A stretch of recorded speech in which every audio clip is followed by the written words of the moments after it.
La sénatrice Gerba. Président, bienvenue à nos témoins à ce comité d'aujourd'hui. Ma question s'adresse à Madame McAdel, championne du réseau des femmes, et peut-être également à Madame Reki, championne des minorités visibles. Je m'intéresse beaucoup à la place des femmes noires dans l'appareil politique et gouvernemental, dans l'organisation AMC qui nous intéresse aujourd'hui. Et particulièrement,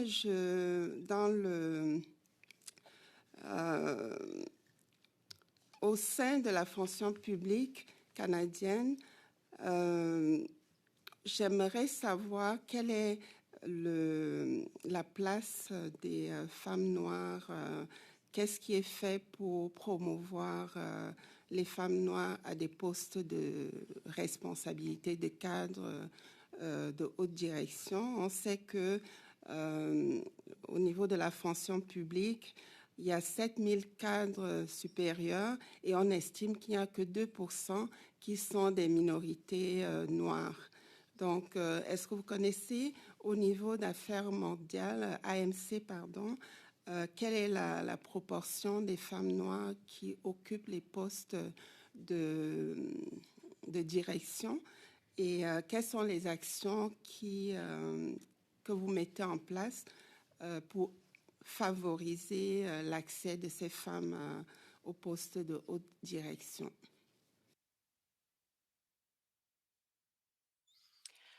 Monsieur le Président, je vais peut-être aborder la question, ensuite passer la parole à ma collègue, l'ambassadrice Reki. C'est exactement ce genre de questions qui nous importe énormément. Dans le cadre de la promotion des femmes au milieu de travail, en Affaires mondiales Canada, c'est un travail, comme j'avais indiqué, qui a commencé et il y a déjà un bon 10 ans et plus pour atteindre ce qu'on avait pu faire en termes de femmes, d'avoir une parité dans les postes d'ambassadrice et des parités dans le cadre. Mais vous touchez exactement un de nos défis et sur lequel on doit continuer à travailler davantage. C'est la question d'intersectionnalité. Je pense qu'on avait fait des efforts pour identifier des objectifs pour la championne des femmes ou pour la raison pour les femmes.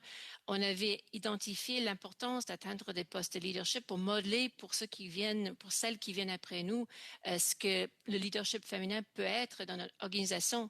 Ce qu'on avait remarqué récemment, et en fait, c'est beaucoup le contexte du décès de George Floyd qui nous a fait valoir l'importance de la question de racisme à l'intérieur de ce nous étions en train de faire uniquement pour les femmes. Donc, il faut voir, comme vous avez dit, exactement quand on a des groupes qui sont à risque d'être marginalisés et pour une identité, mais en deuxième lieu, pour une deuxième identité, il faut qu'on fasse une attention spéciale. Donc, ce que je peux dire, c'est au sein de notre raison pour les femmes, on avait identifié une personne parmi les raisons des employés pour être un agent de liaison justement avec les autres réseaux d'employés, pour communiquer directement avec le réseau pour les minorités visibles, pour le réseau pour les peuples autochtones, avec le réseau pour les peuples ayant un handicap, pour qu'on puisse mieux comprendre ce qui sont les enjeux à ceux qui ont une double identité à risque d'être marginalisés. En termes de ce que vous avez demandé de donner, nous sommes en train de encourager le ministère pas seulement d'avoir les données, mais de regarder à l'intérieur de ces données cette double identité pour qu'on puisse être en mesure de savoir pourquoi il y a des obstacles et avec ça développer des politiques qui vont encourager la promotion des femmes et des femmes noires. Ce que je pourrais clarifier tout brièvement avant de passer la parole, c'est que nous, les champions, les raisons sont là pour promouvoir la question, pour encourager le ministère à changer ou à développer des politiques encore plus profondes sur ces questions-là. Mais c'est le ministère et la direction des ressources humaines qui est responsable pour la mise en vigueur et pour répondre aux obligations de la fonction publique en matière de représentation